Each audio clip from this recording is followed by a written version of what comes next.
What is the slip formula?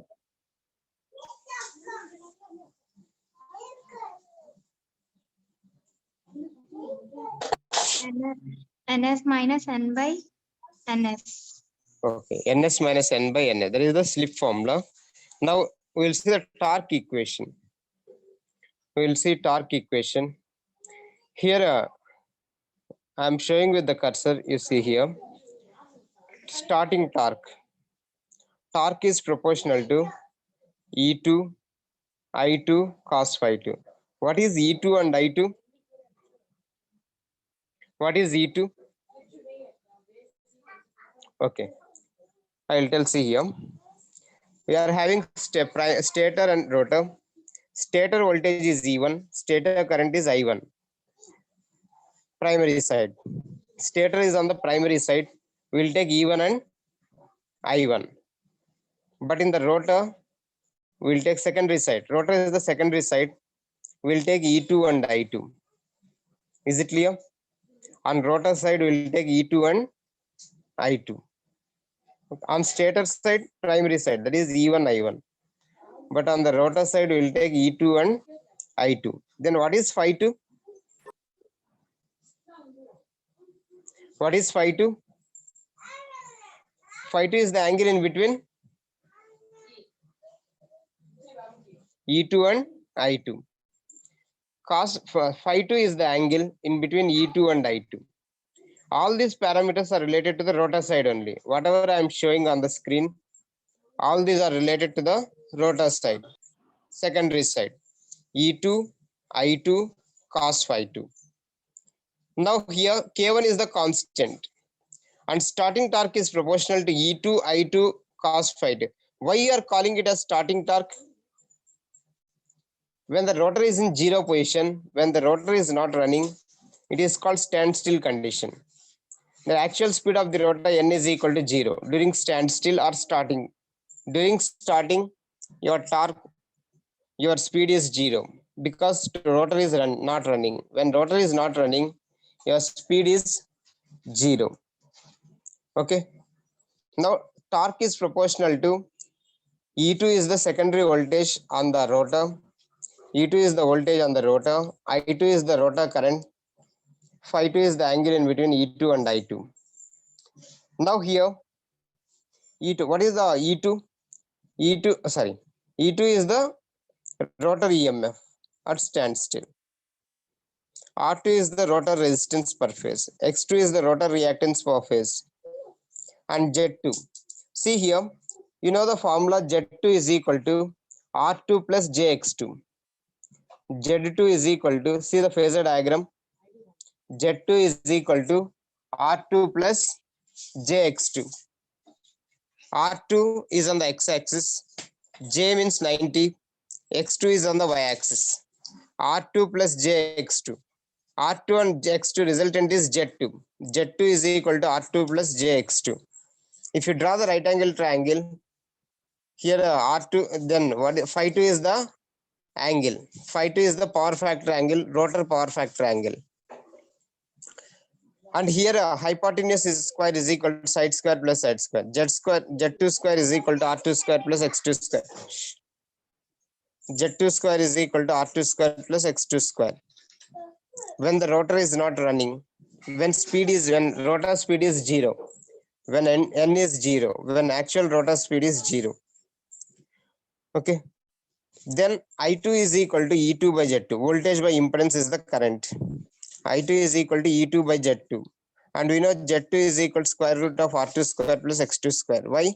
Z2 square is equal, hypotenuse square is equal to side square plus side square. Bring this square to this side, it will become square root. Z2 is equal to square root of R2 square plus X2 square. Now I2 is E2 by Z2.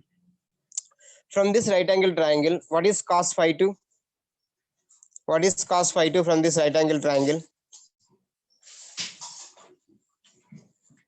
R2 by Okay, tell me. R2 by Z2, sir. R2 by Z2. Okay. Adjacent side by hypotenuse. R2 by Z2. And we know Z2 is this much. They are substituting Z2 value. Now torque is proportional to this formula, you remember. torque is K is constant. If you remove the proportional design, we are placing one constant K. Torque is proportional to voltage, current, and cos phi 2. E2 as K1. If you remove the proportional design and put equal to, then we'll place K1. K1, E2 as it is, I am writing, and I2 is equal to E2 by Z2. E2 by Z2. I2 is equal to E2 by Z2. Z2 is this much. And cos phi 2 is R2 by Z2. This much. We are substituting this. Then torque equation is, if you simplify this, K1 E2 square R2 by this square root will go away. Then you will get R2 square plus X2 square. This is your torque equation. You remember this torque equation. Any doubt in the torque equation? Any doubt in the torque equation?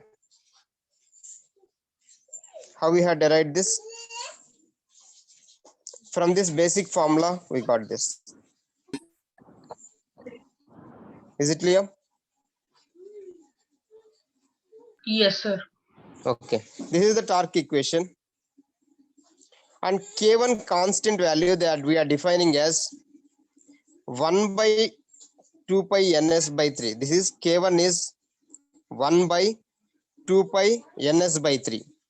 2 pi is one cycle period. 1 by 2 pi. 2 pi is one cycle of the sine wave. Ns by 3.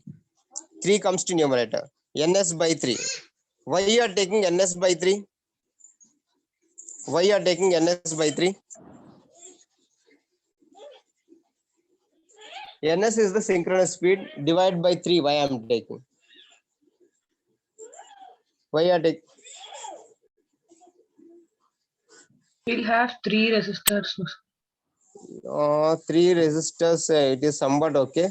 But generally we are take divided by 3 phases. 3 phases we are having. We are connecting the stator to 3 phase. Ns by 3. Okay, synchronous speed by 3. Ns by 3. That's why if 3 comes to numerator, it becomes 3 by 2 pi ns. This K1 constant is 3 by 2 pi ns. Substitute K1 value here, 3 by 2 pi ns, E2 square, R2 by R2 square plus X2 square. TST, starting torque. Here during starting, your speed is 0. Actual speed N is 0. Rotor speed is 0. Actual speed, rotor speed, Ns is the stator speed. Your actual speed N is 0. And starting torque is, this is the equation which you have to remember. While drawing the slip torque characteristics, we will consider this equation. This is starting torque. But I don't want the starting torque. I want the running torque. I want the, when rotor is running, what is the torque? When rotor is running, slip concept will come. I will show. See here. E2 is the standstill EMF. X2 is standstill reactance. Okay. But we don't want the standstill. When the rotor is running, we want E2 and X2. When the rotor is running, we are taking it as ER. ER is the running EMF. E suffix R is the running EMF. ER is equal to S into E2. Instead of we are taking E2, we are taking running EMF, rotor EMF. When the rotor is running, we are not taking the standstill condition now. We are taking the running condition of the rotor. When you take the running condition of the rotor, we are taking ER is equal to S into E2. ER is when the rotor is running. That is equal to slip times of the secondary EMF. S into E2. Similarly, FR, when the rotor is running, FR is equal to S into F2. FR is equal to S into F2. Similarly, XR is equal to S into X2. Add S to all the E2, F2 and X2, add S for getting the running conditions. ER is equal to S into E2. FR is equal to S into F2. XR is equal to S into X2. These three formulas, is it okay? When the rotor is running, rotor standstill means N is 0. But when it is running, your speed, actual speed of the rotor is not 0. We'll take ER is equal to S into E2. FR is equal to S into F2. XR is equal to S into X2. These three conditions. And by using these conditions, now we'll write the torque equation. See torque equation. Torque is proportional to ER, IR, cos phi 2. Instead of E2 and I2, we are taking ER and IR. Instead of taking E2 and I2. I am taking ER and IR. Now what is Z2 here? Sorry, ZR. Now we won't take Z2. We'll take ZR. See here, ZR is equal to, see here R2 is independent of the slip. Resistance is independent of slip. R2 on x-axis. Instead of x2, we are take XR. XR is equal to S into x2. Then what is ZR? What is ZR? Hypotenuse square is equal to side square plus side square. Can anyone tell what is ZR?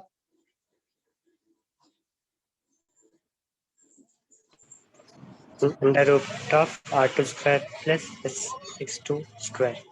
Okay. See here, ZR is equal to, I'm showing with the cursor, see, ZR is equal to square root of R2 square plus SX2 whole square. ZR is equal to square root of R2 square plus SX2 whole square. The same thing we got here. Now IR, we are not taking I2 here. We are taking IR. IR is equal to ER by ZR. What is ER? What is ER? What is the value of ER?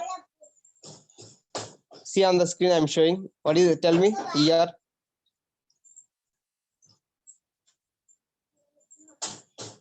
What SE2. is ER? SE2, okay. Now substitute ER is equal to SE2 here. IR is equal to ER by ZR. ER is equal to SE2 divided by Z2. ZR, sorry, ZR is this much. Similarly, cos phi 2. Cos phi 2 is equal to R2 by Z2. Cos phi 2 is equal to R2 by Z2. Z2 value, you know, square root of R2 square plus SX2 whole square. Now substitute this IR and cos phi 2 in this torque equation. See the first equation. Torque is proportional to ER, IR, cos phi 2. ER value, you know, SE2, we are substituting. ER is equal to SE2 and IR value we are substituting. IR is equal to SE2 by square root of R2 square plus SX2 whole square. Okay. After substituting this, these two will be multiplied in the denominator. Then we will get R2 square plus SX2 whole square. In the numerator, what you are getting is, see here. Finally, if you simplify this equation, torque equation is S E2 square R2 by R2 square plus SX2 whole square. SX2 whole square. So here S E2 R square. In the previous equation, what is the difference between the previous equation and standstill? We are not having S. Yes, sir. Tell me. We are Here- not having S. Okay, we are getting S. Extra what we are getting is S in the previous equation and this equation. Observe the difference. Only S is the difference. In the running equation and the standstill. In standstill equation, there is no S. In denominator also we are getting SX2. In denominator we are getting SX2 whole, R2 square plus SX2 whole square. In numerator we are getting S. Okay, this equation is needed for you. And K1 is same. K1 is 3 by 2 pi ns. Finally, the equation is torque is equal to 3 by 2 pi ns. Yes, E2 square R2 by R2 square plus SX2 whole square. Write down this equation. Only this equation. Don't write all these things. In exam, no, there is no need to derive this equation. We want only this equation. Write down this. 3 by 2 pi ns. Yes, E2 square R2 by R2 square plus SX2 whole square. This equation. Write only this equation in your notes. This equation is necessary for drawing the slip torque characteristics. If you don't know this equation, we can't draw the slip torque characteristics. Note down this equation in your notes.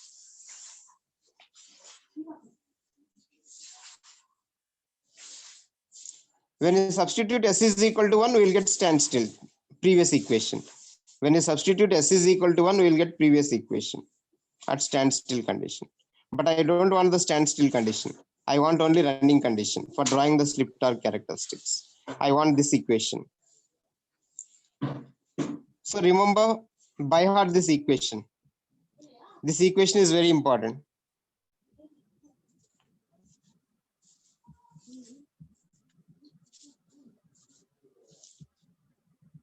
Have you noted this equation?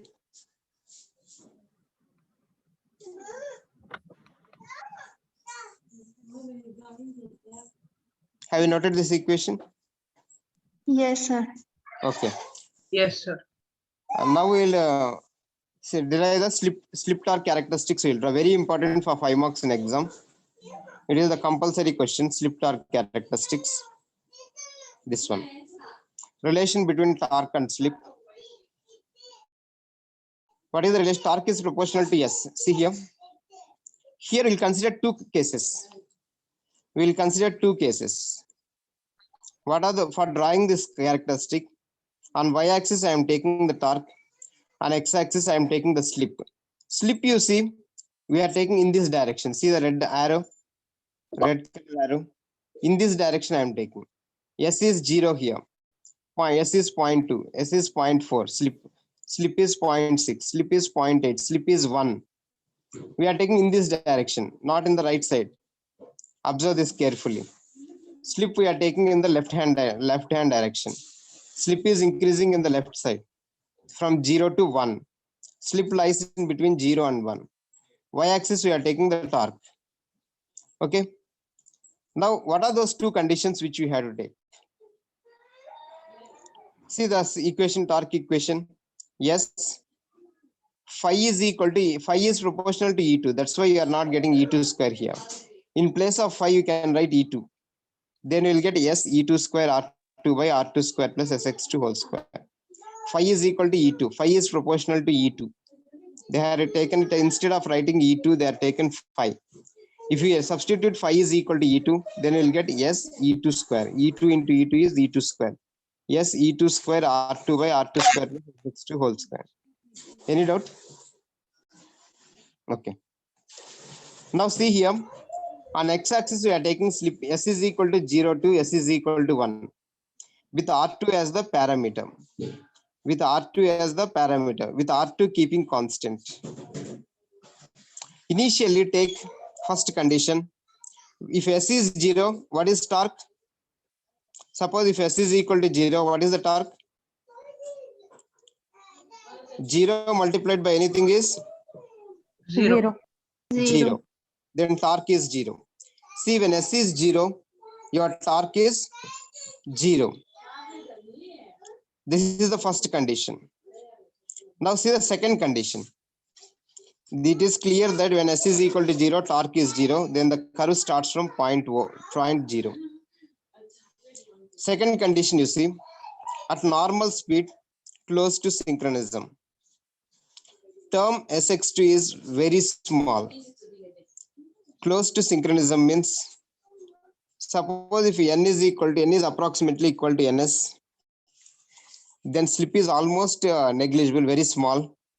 That is in between 0 and 0.1. Your slip at normal speeds, normal speed means, suppose if NS is 1500 RPM, then rotor NS is stator speed, N is the rotor speed. Suppose if rotor speed is approximately 1490, NS is 1500. Write down in your notes if you want to write. Second condition. Normal speed means NS is, let us take 1500 RPM. N, actual speed of the rotor, let us take 1490. Then calculate the slip. NS minus N by NS. 1500 minus 1490 by 1500. Slip is very small or not? Take S is equal to NS minus N by NS. NS is 1500. Normal speed means approximating to synchronous speed. NS. N is equal to 1490, let us take. Divide by 1500. That is equal to 10 by 1500. 10 by 1500 means 0.001 or something. Is it very small or not? Yes. Yes, sir, small. Okay. Slip is very small. If slip is very small, X2 is also very small. When small value multiplied with the small value, SX2 is small or not? Suppose S into X2 is, let us take 0.01. If you take square of 0.01, 0.0001 or not? Very small or not? Yes, sir. Yes, sir. Then compared to R2, your SX2 is very, very small. Compared to R2, your SX2 is very small and hence negligible with respect to R2. R2, let us take 3 ohms. SX2 value is 0.0001. Then R2 is far greater when compared to this. Then we will neglect this SX2 in this equation. At normal speeds in the second case, in the second case, SX2 neglect this. Neglect this term SX2 whole square. Then torque is proportional to S by R2. Then torque is proportional to S by R2. Because we are drawing the characteristic in between torque and S. At normal speed means slip is approximately 0.1. Let us take. It is less than 0.1. During normal speeds, your slip is less than 0.1. Then torque is proportional to S. Torque is proportional to S. What is the relation now in between torque and S? Is it linear relationship or non-linear? Linear. Linear relationship. Linear means straight line. See, up to 0.1, there is straight line. See, in between slip and torque, from 0 you increase. Take straight line like this. Here, see, this is R. When R is, let us take R is equal to 1 ohm. R is equal to 1 ohm. Now increase the R in the upward direction. R is 1. For R is equal to 1 ohm, we are drawing the characteristic like this. This is the characteristic. Why up to here we are getting straight line? Up to here we are getting straight line. This is the maximum torque. After this it is decreasing. So up to here it is linear when R is constant. Now increase the load. When you increase the load, still this is the curve. This is the curve. Up to here it is straight line. Still if you increase 6R, it is up to here it is straight line. Up to maximum torque, this is the maximum torque when R is constant. When R2 is equal to R. Here R2 is equal to 4R. Here R2 is equal to 6R. This is R2. When R2 is equal to R, this is the curve. Up to here straight line. When it is increasing R2 to 4R, up to here straight line. When you are increasing R2 is equal to 6R, it is up to here straight line. After this maximum torque, this is the maximum torque. After this maximum torque, this is the curve, it is decreasing. It is not straight line. Up to here it is straight line because torque is proportional to S. So up to here torque is proportional to S. After this torque is not proportional to S. It is not linearly increasing. It is some curve is there. So from this para is second condition. At normal, first condition is when S is 0, torque is 0. Second condition is at normal speeds up to here. Sorry, up to straight line here. Up to here.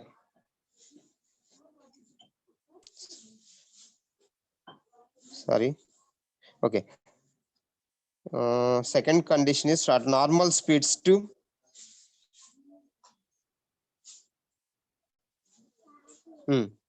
sorry, up to breakdown torque here. This is the second condition. Please note down. This is the general torque equation. First condition is this one, this para. Second condition is at normal speeds to up to, I'm showing here, torque. Torque TB, braking torque or stalling torque here. This is the second condition up to here. Have you noted second condition? Yes, Then sir. we'll go to the third condition. See here. As the slip further increases. Third condition I am writing here. As the slip further increases. Further increases means from 0.1, above 0.1 or 0.2. Third condition is up to 0.1, it is straight line. So up to one condition, torque is proportional to slip at normal speeds. Now see beyond this straight line. After this breakdown torque, this is the breakdown torque. Maximum point, so top point is the breakdown torque for this curve. For R2 is equal to R. For R2 is equal to 4R.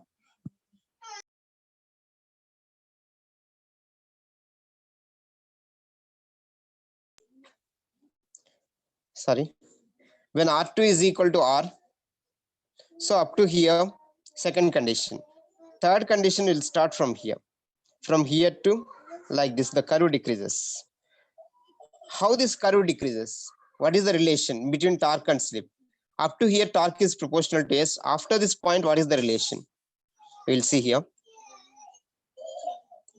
See, third condition, as the slip further increases, motor speed falls with further increase in motor load when R2 becomes negligible compared to SX2. So when slip is increasing, this value is not negligible. Inside this brackets, when slip is small, this normal speeds, this value is negligible. Now when slip is increasing beyond 0.2, 0.4, when the slip is increasing in this direction beyond this value, now the multiplication of SX2 is not negligible. Now we won't neglect this. In the second case, we have neglected SX2 because S is small. In the third case, S is not small. S is increasing. When S is increasing, this value is not negligible. Now see here in the third case, S by R2 is negligible when compared to this. When it increases beyond some value, when the slip is increasing, this SX2 is not negligible. Then R2 is negligible in the third case. Your load is decreasing when compared to this value. This value is higher when compared to R2. That's why R2 is negligible in the third case. In the second case, SX2 is negligible. In the third case, R2 is negligible. When we remove this R2, we are having only SX2 whole square. SX2 whole square means S square X2 square. In the denominator, we are having S square. In the numerator, we are having S. S divided by S square. What is S divided by S square? Yes, sir. What? One S, by 1 by S. 1 by Okay. It is 1 by S. This is the third case. From here, as the further slip increases means in this direction slip is increasing. In the left hand side, when slip is increasing, your torque is not proportional to S. In the second case, torque is proportional to S, but in the third case, torque is proportional to 1 by S. Inversely proportional to S. When it is torque is proportional to 1 by S, the curve is not straight line. It is rectangular hyperbola. Now the torque slip curve is not straight line. So up to breakdown torque, it is linear. Up to breakdown torque, it is linear. Now when the slip is increasing, your torque is decreasing because they are inversely related. These two are inversely related. When slip increases in this direction, now torque is decreasing from breakdown torque like this. Any doubt in this? In the third condition? No, sir. Okay. So if you draw this curve and explain these three conditions, in exam they'll give 5 marks. First condition is when S is equal to 0, torque is 0. Second condition is at normal speed, torque is proportional to S. And heavy load conditions, torque is directly proportional to 1 by S. First conditions, this is torque is proportional to S is second condition, straight line. Up to breakdown torque, it is straight line. In the second, in this case also up to breakdown torque, it is straight line. In the third 6R case also, breakdown torque is straight line. Up to breakdown torque, it is straight line. After breakdown torque, torque is inversely proportional to 1 by S. 1 by S means rectangular hyperbola. If you observe the curve, when slip is increasing in this direction, denominator is increasing means torque will be decreasing. Like this, torque will decrease.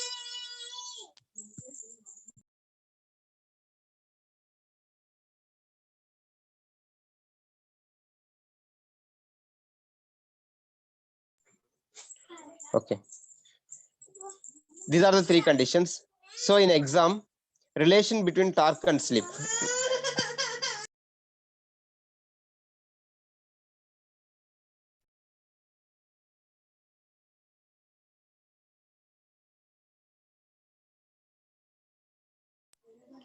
So in exam, write these three conditions and draw this curve.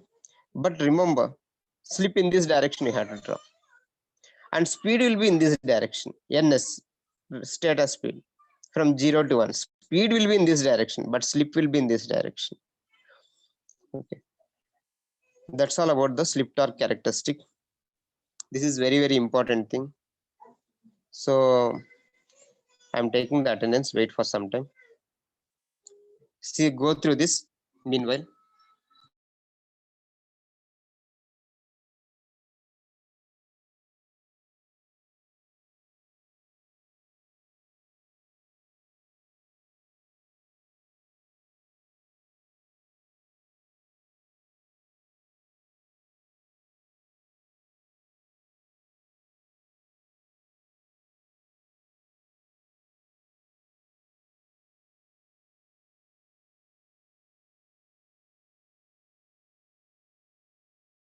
Okay, in the next class, where I will explain the next topic in the 4th unit.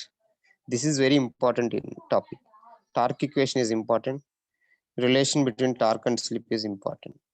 Okay. Second case, torque is proportional to S. Third case, torque is inversely proportional to S. If there is linear relationship, there is straight line. If there is inverse relationship, it is falling. Torque is falling on y-axis. This is the rectangular hyperbola. This line is important. Torque slip curve is a rectangular hyperbola. Third case. Okay, I have taken the attendance. I have screenshots I have taken. Now you can exit. If you are having any doubt, you are having. No, sir. Okay. Yes, sir. Now you can exit. Now you can exit. I will send the recording to you.